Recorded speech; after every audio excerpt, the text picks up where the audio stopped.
This is the Detroit Sports Podcast Network.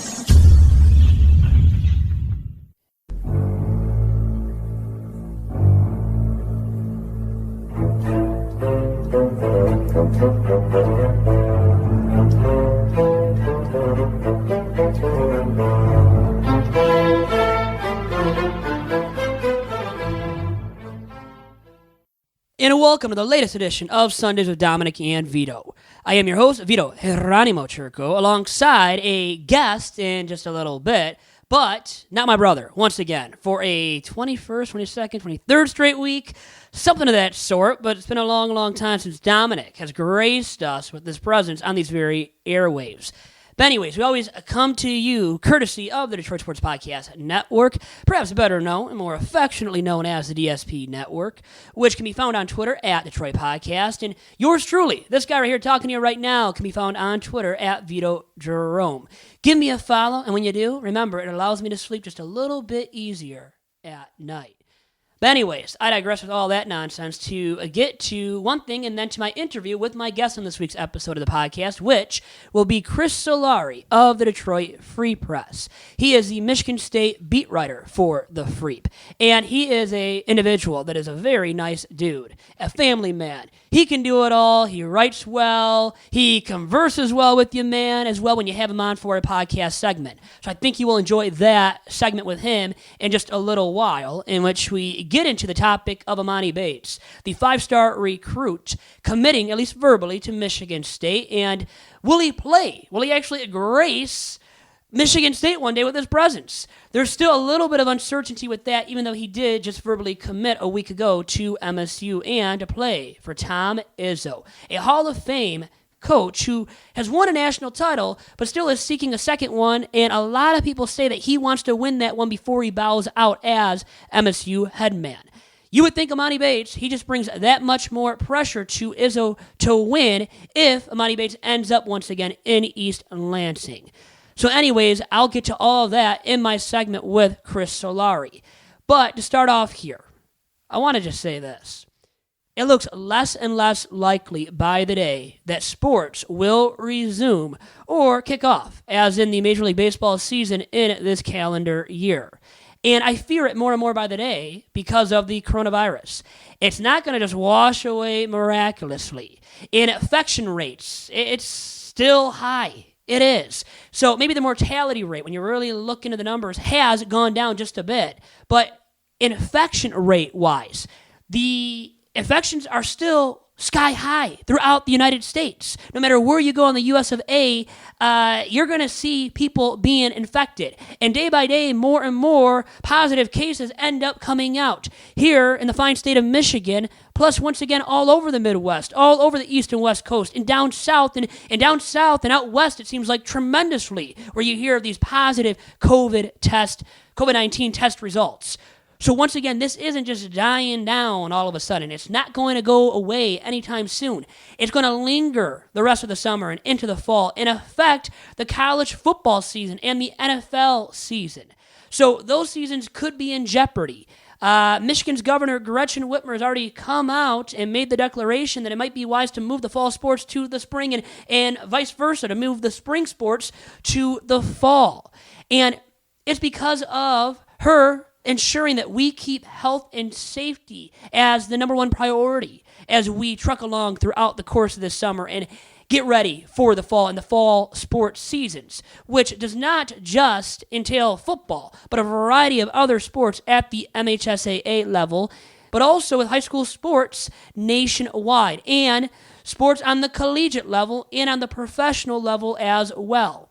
And baseball is still optimistic right now that it can start before the end of July. The Tigers playing their home games actually at Comerica Park and more than likely not in front of fans, with a very limited staff as well and a very limited amount of media members to cover their games.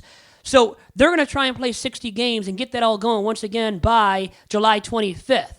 Yet there's still once again positive COVID-19 tests day by day, and that's not going away anytime soon. So baseball will have to manage all of that. You continue to hear in the other sports leagues as well people testing positive for COVID-19. Also On the collegiate level, you hear of that student athletes testing positive for COVID-19, and you're not going to hear the end of it. So it's something the sports leagues and collegiate sports and high school sports as well are going to have to deal with as they get going with their seasons and truck through their seasons. And then that is also why the sports leagues are in jeopardy of even happening in 2020, or resuming in the case of the NBA and in the case of the NHL, and starting in the case of Major League Baseball. And you see numerous players opting out left and right as well from the NBA, the likes of Trevor Ariza and Avery Bradley. And in Major League Baseball, you've seen athletes opt out from playing this year, such as a big name in left-hander David Price, a former Detroit Tigers starting pitcher who has been an ace, has won a Cy Young in his past, has won a World Series with the Boston Red Sox, now a member of the LA Dodgers. He's not going to play in 2020. And more athletes, and even some big names, such as David Price, are going to opt out moving forward as well from playing in their respective sports league this season. And you can't blame them for it because they're thinking of their health and their family's health, and that's the first priority for them. They're thinking of that at the end of the day, and that should be the number one priority for all of us. If we're not athletes, if you are an athlete, whether or not, whatever the case may be, you should be thinking of health and safety as your number one priority. And if you have a wife at home who is pregnant, such as is the case with Mike Trout, who is Major League Baseball's almost unanimously viewed best player, has a wife at home who is pregnant, and there's at least a little bit of a chance where he doesn't play in 2020 for the LA Angels of Anaheim. And it would be disappointing not to have him play. But he has a right to make that decision, looking out for the best interest and well-being of himself and his family. And that's just wise. It is super wise to keep all of that in mind. How is my family going to deal with me playing? What are the repercussions of that going to be when I go back into my house and see my wife and my kids? How is that going to affect them in their respective livelihoods? So all of that has to be taken into account. And when you see the best player, almost unanimously in Major League Baseball, taking that into account, it speaks volumes. It really does. And others, if he ends up opting out from Major League Baseball in 2020, others are going to follow suit, and in my opinion, follow suit wisely. And guys, with all that being said, I have talked long enough, at least I think, to all of you on this week's episode, and I want to get to now a chat I pre-recorded with Chris Solari of the Detroit Free Press. Enjoy. And it is Chris Solari of the Detroit Free Press with me here on this week's edition of Sundays with Dominic and Vito. And Chris, how are you doing to start off here?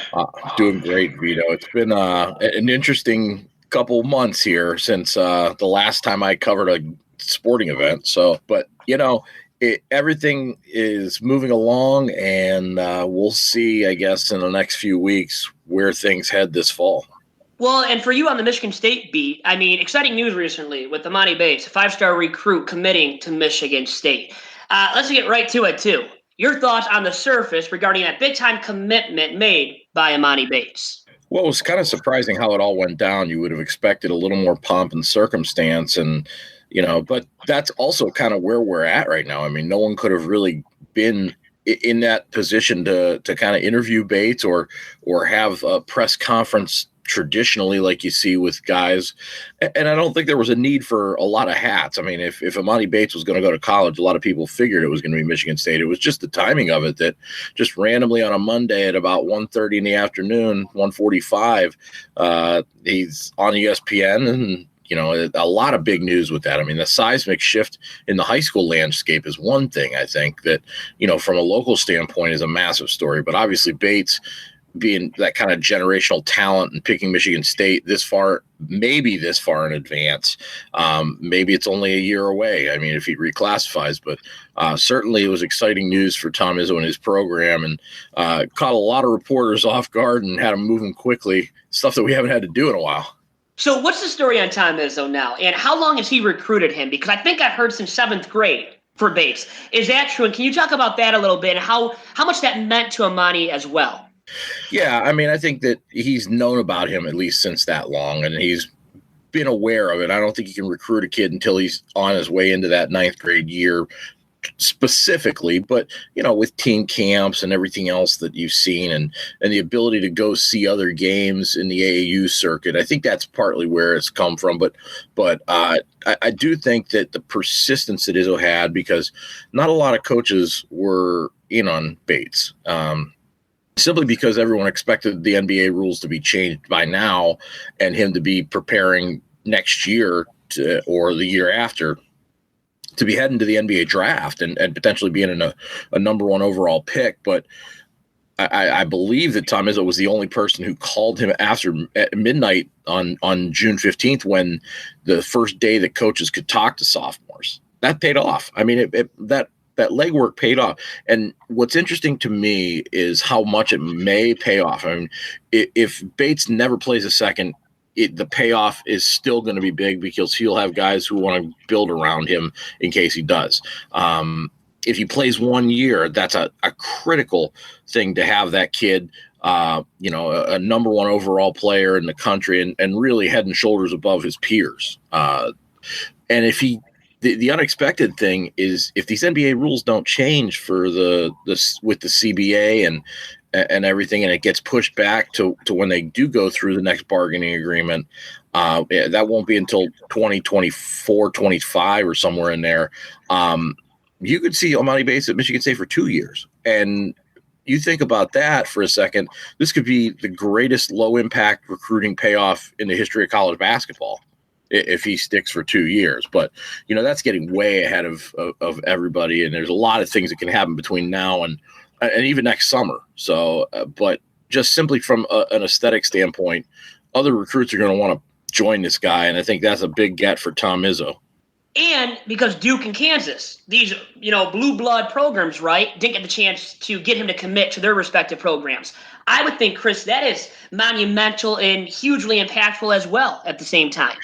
It is. And I think that it's just the oddity, I think, as well of the Bates recruitment, just because so many coaches, the Caliparis, the Bill Selfs, the Krzyzewskis, the Roy Williams, those coaches didn't really put in the time and effort because they just didn't think it was going to be happening. And, that's for Tom Izzo. I mean, first of all, you draw the line around the state again. His biggest, I would guess, I don't want to say nemesis in this, but his biggest competitor in this was going to be Michigan, for proximity's sake. And, whether that was John Beilein 2-3 years ago or Juwan Howard the last year and a half, that was going to always be the case. But Izzo had that long head start for recruiting Bates that I think, the proximity helped here. The proximity without a doubt helped, as did the familiarity, because Bates, because of that proximity, has been back and forth to games on unofficial visits so much over the last few years. And I mean, he developed a big friendship with Cassius Winston and all those guys that anytime they see him, I mean, it's, they're old friends now. And this kid's just turned 16 in January. So, I think that even had some of those coaches made a little more headway or put a little more effort in, I think Izzo had such an advantage just between being so close and building that relationship and his guys building that relationship. And is there a parallel between Magic Johnson when State got him and State getting Emoni Bates here, in your opinion? It's a different world then. And I think, one, Johnson's recruitment was a little different because it was a Michigan State situation. And up until he committed, I don't think people really didn't know if he would end up at Michigan State, in large part because of how close he was with Gus Ganakis. And they fired Gus Ganakis and brought in this unproven, unknown guy named Judd Heathcote. And Heathcote and actually Ganakis helped him win Magic over, and Magic committed after his senior year, after the state championship game in Ann Arbor, after he won the title that year for Everett in 77. So a little bit different in that respect, because one, Bates is significantly younger. I mean, that's just the landscape of recruiting has changed so much in the 45 years since Magic committed. And two, because there wasn't another suitor. And, the other suitor is the NBA. So, but from an impact standpoint, there's no question. I mean, and I think the other thing to keep in mind too is that basketball recruiting wasn't on a national scope like it is now back then. I mean, that was more of a local and regional story. It wasn't on ESPN in the middle of the day on ESPN News like this was. This is, because and really you think about how the LeBron James situation went, and there's parallels more to me to that, in that people didn't really pursue LeBron James other than token recruitment back in 2002, 2003, because they knew, well, he's not even going to go to college. He never made a commitment. I believe it would have been Ohio State, but I also know Izzo made some inroads with him as well way back then. So, but the one thing I do think Bates does bring a little bit more of a Magic type game than maybe a LeBron game, because he is a little more finesse on the perimeter and can shoot from outside, and maybe probably better than Magic could shoot from outside. And then, he's an attacker. There's a little more similarities to Magic's game than LeBron's game, just simply because of the size and girth. But Magic, it's going to go down in history, even if he doesn't stay on the court. It's going to go 1 and 2 of who may be the biggest recruits in Michigan State history. Well, when you're talking about Magic Johnson and LeBron James in the same conversation as this kid, speaks volumes. And surrounding the hype, right, or the hype surrounding this kid. So the hype is extremely there. And the player comps have been made of him to Kevin Durant even.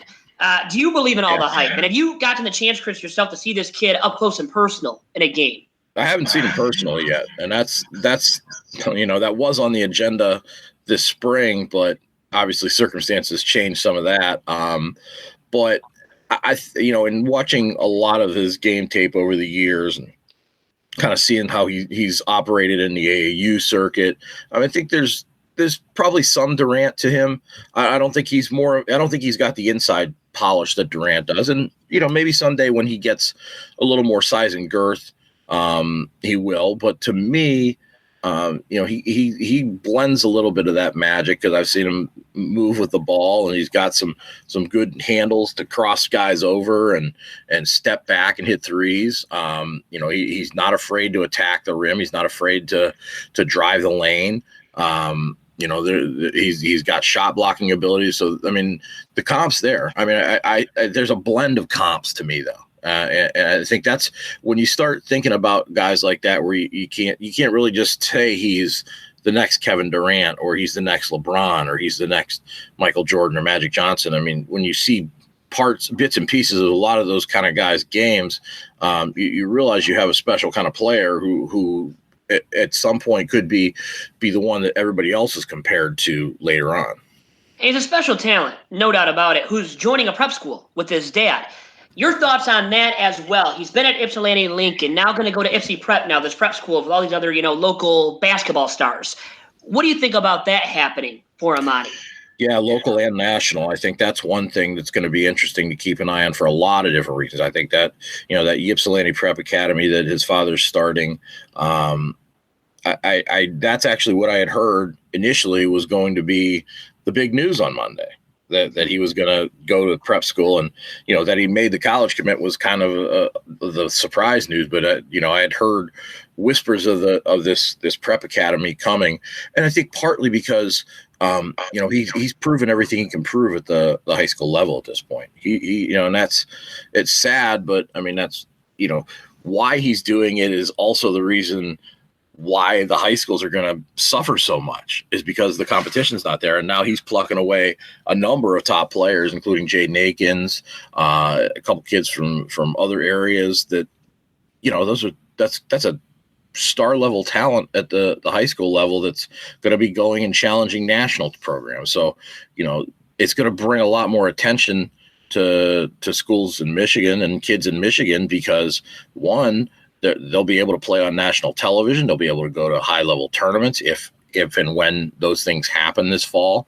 And those guys will be able to market themselves better than maybe the MHSAA would, because of the level that they'll be playing. And for Bates, it'll challenge him at a different level. The numbers that we saw the last 2 years at Lincoln, can he sustain those against the top of the top in the country and higher end kids and kids that have that a lot more length and size that than his opponents do and have had over the course of his first 2 years. It's going to be interesting to watch that. And, I think from another standpoint, it's going to be interesting to watch how that program at Ypsilanti Prep progresses and develops, not just this year, but if it sustains into the future, what that will do across the board to the Michigan high school scene. And, a number of other things that could come about. I mean, this could be one of those things that you look at in a year or two if he does go to Michigan State as a national, a name, image, and likeness situation. Perhaps the Ypsilanti Prep Academy all of a sudden becomes the Emoni Bates Prep Academy, and he can make some money off that while he's in college. So there's no shortage of storylines with this, and to think here we are in July of going into his junior year, 2 years of hype, maybe another year of hype and build surrounding this. The only comparison really is going to be what Zion Williamson went through his freshman year at Duke, and it's going to be kind of a madhouse, I think, if and when he does step on campus at MSU. And so let's say if and when he does, let's say he does too, Chris, does that add a ton of pressure on Tom Izzo to win another national championship subsequently? I don't know how much more pressure it could be. I mean, he puts all that pressure on himself to get it, but I mean, you think about the teams that he's had that have been his next best chance. I mean, there was the Keith Appling year in 2014 when he hurt his wrist, and that team was so good and made it all the way to the Elite Eight. And I believe they just fell short that year, and that UConn knocked them out and went on to win it all. And then the 15 team that got to the Final Four and lost to Duke and ran into a Duke team, and the 16 team that everyone was projecting to win it all that lost in the first round. I mean, the pressure's there. I mean, the pressure's there at this point in this stage in his career because the window's small. The window's, there's no limitless future here. I mean, you're not maybe looking 10 years down the line for Tom Izzo. You're looking maybe in the next 3 to 5. Maybe it's a little bit longer. I don't know. I still think there's a little more Joe Paterno in him than people realize in terms of longevity and trying to walk away from the game that is basically 75% of who he is. I think that's going to be a hard situation once he does face it. But at the same point, he wants that second one. He wants that second one because he knows that, it's great being a Hall of Fame coach, but to be a legendary coach, that second title, a lot of people believe is the one that is necessary. In this past season, it was a great opportunity to win it all. It got wiped away by the coronavirus pandemic. Yeah. So for you, following it closely this past season, how do you evaluate Michigan State hoops and how good it was this past year?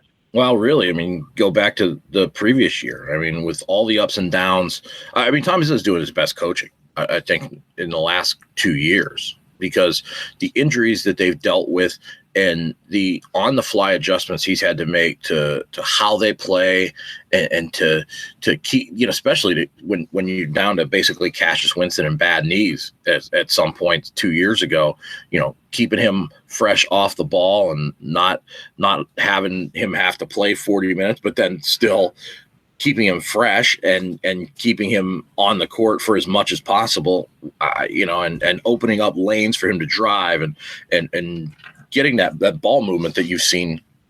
I mean, that, the set plays that you've seen for years and years and years that Izzo ran into the ground are gone. I mean, there's a lot more freelancing and ball movement and just, the kind of things that you're seeing that the Warriors have done. I mean, he's adapted and done a tremendous job. And then he's had some great players. I mean, I really thought the 19 Final Four run, once they beat Duke, the path was there. But when you go back and analyze what happened there, the dead legs really were a factor. I mean, the dead legs after that Duke game, with Winston, who had been since January of that year running on fumes and push through, and guys like Tillman and, those guys, and losing Arns didn't help because they just ran out of bodies, I think, especially when you had a team like Texas Tech that pushed you defensively like they did. I thought that was the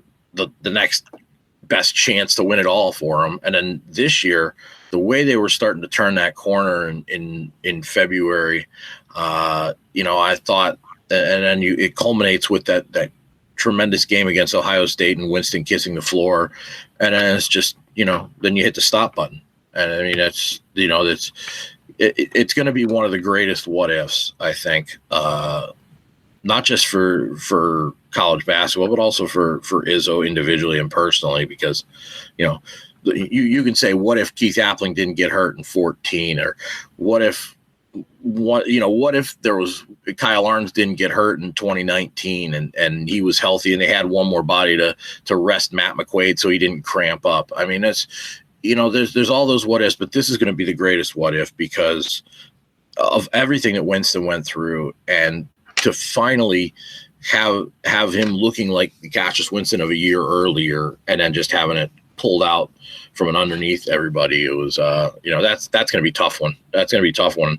Unless, of course, it's forgotten by Emoni Bates or someone else winning it all. That would have to happen, I think. But speaking of Winston now, where do you think he ranks in Spartans lore? When we look back at his legacy at State, which I know you've probably already done in so many words, right? Even if not on written paper for the Free Press yet. Where do you think he does rank in Spartans lore at this point, Chris? In terms of Winston? In terms of Winston, which is, I know it's a thought-provoking topic per se, too, here. It's interesting because you obviously have Magic Johnson and Mateen Cleaves, who have been the pantheon for years because of the national titles. But the things that Cassius Winston endured personally, physically, on the court even, with the guys that, I mean, Langford getting hurt that year and Nick Ward getting hurt in that year, and then everything being thrust on him. And still getting to a Final Four, and then what you saw his senior year, and everything that happened with his brother's death, leading up to that game not even a week later at Seton Hall, which was, I was just talking to someone the other day about that, how phenomenal a game that was, and it gets lost in the memory banks because everything that's happened and transpired. I mean, there was Maui, there was all the things that went on throughout the course of the year, and then that senior day was, that's one that's going to be a memory maker. I think Winston's going to be right there with Magic Johnson, quite honestly. I think even though Cleaves has the title, there's just a specialness about Winston that he was able to connect to the community at Michigan State and in the state and nationally that I don't think Cleaves was able to. As good a player as he was in college, some of that, people forget that now because of some of the things that happened since college with him. But at the same point, Winston was I think kind of everybody's hero. He was kind of everybody's little brother in some ways. And I don't mean that in the Michigan capacity. I mean that more in, you're rooting for this kid because, he's a smart kid. He's done things the right way. You saw where he was as a freshman building up to this and really kind of surpassed anyone's expectations except maybe his own and maybe Tom Izzo's. And I think even Tom Izzo would say that he said this, he never would have expected Cassius Winston to be the shooter he was. He would never expect him to be the kind of scorer and player he was, but he expected him to make others around him better. But those two, I think, are about the only ones who would have saw, National Player of the Year type seasons from this kid in his final 2 years. And I think people, because of that bond, he's got that Magic Johnson smile that marketers kind of love, and the personality that to go with it. I think that's where, to me, I think it's going to be Magic Johnson, and then you could probably say a coin flip between him and Mateen Cleaves. And he brought so much excitement, right, to Michigan State hoops, to the Breslin Center, to East Lansing, to college hoops as a whole. I mean, as you know, Chris, people loved him, and they didn't have to be an East Lansing or be a Michigan State fan to love him and respect his game. So he brought a ton of excitement on and off the floor for Michigan State hoops. Yeah, and listen, I mean, the story with his brother the past year, as hard as that was, both the cover and for fans to see, let alone the obvious. I mean, that's beyond the obvious of what Cassius Winston had to deal with. I mean, that was that grief was overwhelming at times. I mean, I can recall the being in Maui in the press room and Izzo saying that he saw the puddle on the floor of his tears. I mean, it was, and Rocket Watts had to call him back because Cassius Winston couldn't get off the bench in that cramped little locker room in Lahaina Civic Center. I mean, but for him to be able to play through the grief, play through the ups and downs that come with that on the court, and at the end of his career, looked like nothing was going to stop him from getting that title. Getting that third straight Big Ten title. I mean, that was a significant story. I mean, that was, everybody was rooting for that kid. I mean, especially because of that, the way that things transpired from November on out.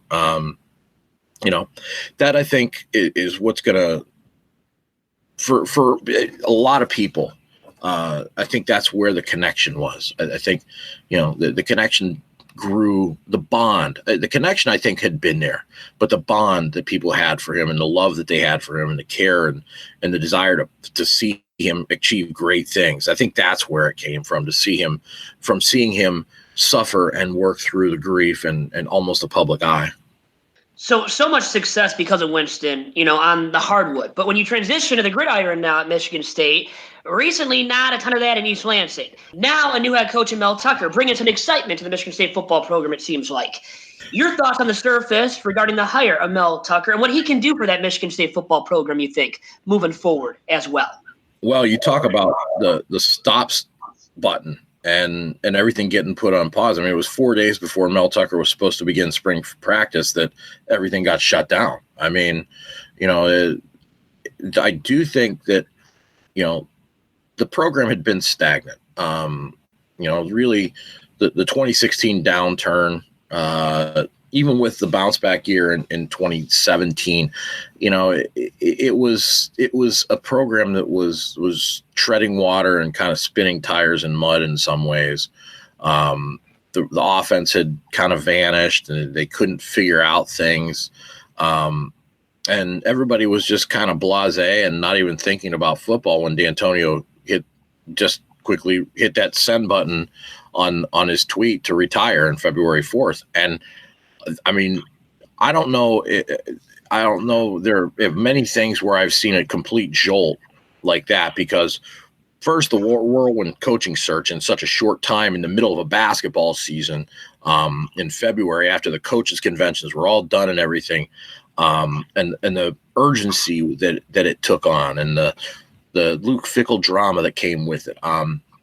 It jolted the fan base. The fans all of a sudden were talking football again. And then the hire of Mel Tucker, I think, after how everything went down with Luke Fickell, there was frustration for a few days, but they got the Tucker deal done quickly.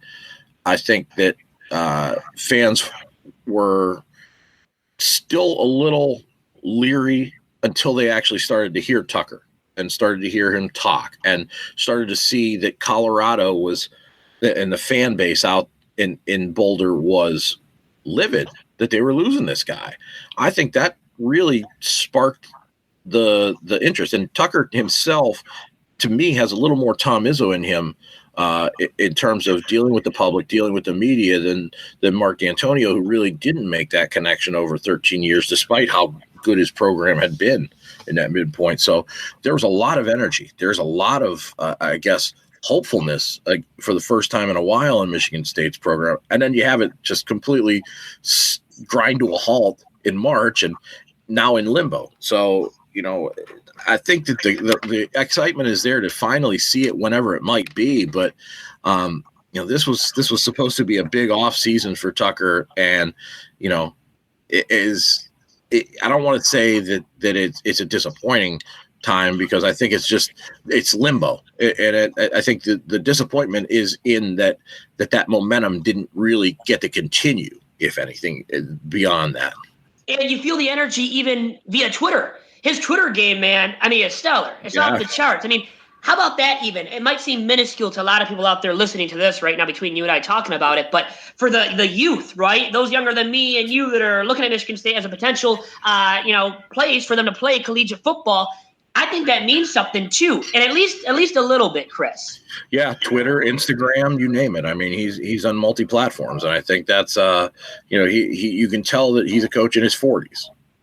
He came up in the digital era. I mean, he was in college in the 90s when things started to go towards that with email, and then it builds beyond that into where we're at now. So, I mean, he gets it. I think he gets it big picture digitally in terms of connecting with kids, but I think he also gets it big picture in selling the program. I mean, he's been doing his Instagram talks to bring in a number of national people that he's had connections with during his time in the NFL, at Georgia, all these places. So you see how well connected he is, and that's even though it looks like he's talking to Robbie Gould or he's talking to Daniel Jeremiah on a friendship level and trying to show who he knows and all this.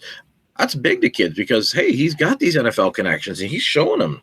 This is who I'm going to put you in touch with. I'm going to put you in touch with Scott Pioli, who just talked to the MSU team on Wednesday. I mean, that's big. I mean, that's a big thing, and it'll be interesting to see because I think he did a good job selling the program to recruits right away. And, people talk about the D'Antonio 3-star situation. And, I don't know if you could expect a coach with 1 year of head coaching experience to go out and land nothing but 4- and 5-star guys. But the fact that he was able to get and has been able to get 3-star guys with upside and no 2-star guys, no 1-star. I mean, these are guys that are on recruiting radars. To be able to do that in short order in a new program with just 1 year of experience, to me, I think speaks volumes to him. And I think that you'll see that build with that presence digitally that he's got. And then eventually the bigger recruits and bigger name recruits will start coming. So he's proven he can sell a program. I think he's done that at Michigan State. He was starting to do that at Colorado as well. And during a pandemic, on top of everything else, I mean, it's been tough to do so. So you had to be digitally inclined and adequate or competent, let's say. And Mel Tucker has proven that tremendously. But at the end of the day, Chris, as much as it's about selling the program, it's about wins and losses, right? The bottom line and winning more games than you lose. So how many years do we give Mel Tucker to build up the program to get to the point where he's winning consistently at Michigan State? I think that, especially the way things transpired with D'Antonio and the timing of it, and the fact that Tucker really had to kind of pick up and move, right in the middle of starting spring ball somewhere else. I think, you got to put that caveat in there. And then you got to put in the caveat of the pandemic and not having a spring this year. I mean, you almost, even if they do play this year, I think you got to write this year off for them and give them at least 3 to 4 years beyond that, to see what kind of results. But, and that's the thing is you take a chance with a coach who only had 1 year of head coaching experience, never really had to build this program yet, other than as a recruiter at the places that he went. And, again, from making that step backwards from the NFL, where he had been for quite a while, to getting back into the college game and doing what he did at Georgia and going to Colorado. And I think that, the wiggle room will be a little longer because this isn't a situation like the Bobby Williams hire or the John L. Smith hire, where you either have someone who's unfamiliar with the area and the program like Smith was, or someone who had not had the run of their own program or been at the highest level like Bobby Williams had. I mean, this is a guy who has a solid NFL background, who's been at MSU under Nick Saban as a graduate assistant, who's coached under Nick Saban at other stops. I think the wiggle room will be a little bit longer for Mel Tucker than maybe some of those other guys, especially again because your first recruiting class is inheriting Mark D'Antonio's last recruiting class, and then your first full recruiting class gets drilled with a pandemic. So, I mean, there's a lot of extenuating circumstances, but that the fact that there's energy and momentum, even with all those roadblocks, I think speaks volumes to Mel Tucker's character, and I think his personality to be able to push through it. So, Chris, you've been on here for a long time now. So I'll leave you with this. Will we have a football season in the fall? I'm probably at about 25% that there will be some sort of football, which means that 75% says that there's no chance. Football in particular poses a significantly different health risk than maybe any other sport other than basketball. And at a higher level than basketball. And you saw how quickly things got transmitted with Rudy Gobert and how quickly the NBA shut down when things were starting to ramp up back in March. I think the same kind of goes for the NFL at a higher level. I mean, you're talking spit transmission, you're talking sweat transmission, you're talking about shared locker room environments. Planning and theory are one thing for this, but until you actually have that physical contact and see what happens, you're going to be in limbo. And then you start wondering if players are going to decide not to with the spikes in certain areas. And to me, I still think that, I still think there's a chance, but I think the closer we get towards the middle of July, the less that we're going to start hearing a lot more people say, well, we need to figure out an alternative, whether it's pushing it back or moving it to the spring or just canceling it altogether until the fall of 2021. And the spikes in the coronavirus cases surely don't help out, too, with trying to get this started in the fall. I kind of see it. I know Governor Gretchen Whitmer, for Michigan governor, has come out and said, hey, let's move this to the spring and have the spring sports move to the fall, at least for the high school sports, right, in the state of Michigan.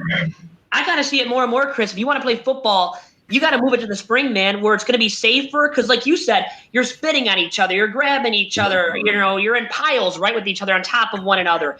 You really can't prevent the transmission of fluids and all that stuff, which can lead to the spread of the virus, ultimately. Yeah. And I think the complication for doing that at the college level, because of, the numbers and size of guys, especially at the Power 5 level, is so much greater than the high school that if you have a spring season, how are you come back in the fall on short order for the 2021 season, the fall of 2021?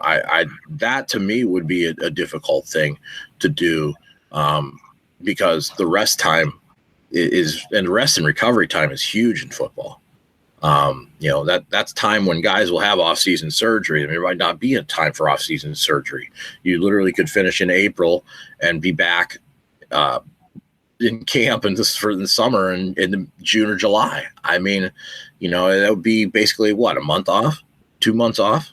That's a challenge that if they do move it to the spring is real and legitimate. To me, and my theory and my thought would be to do some sort of hybrid thing where instead of doing spring ball, you do kind of a regional scrimmage.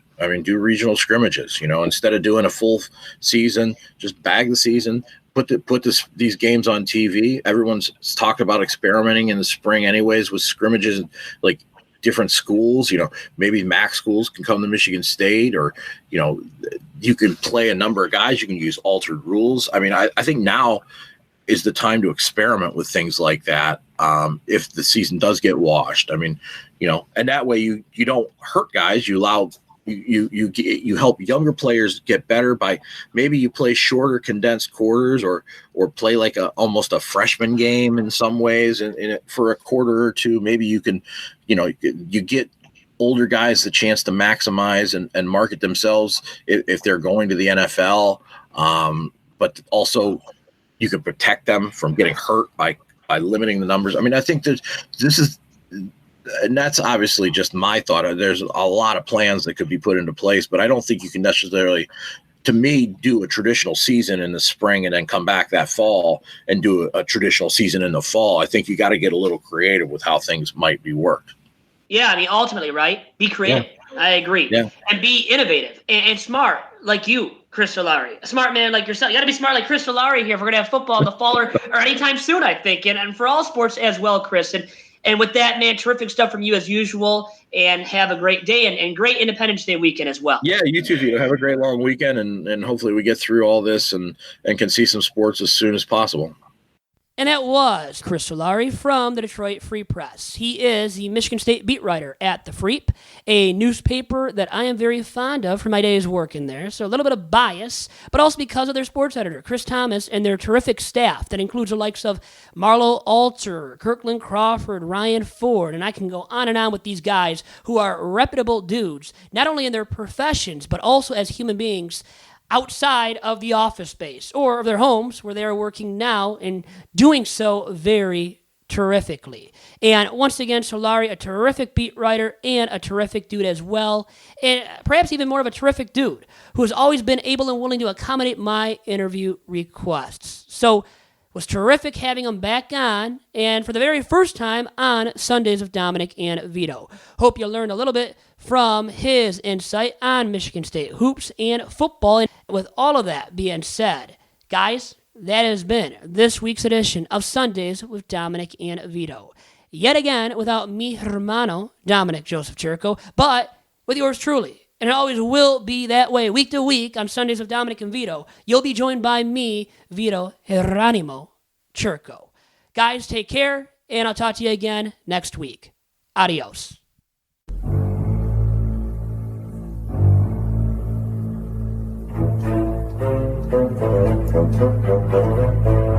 Thank you.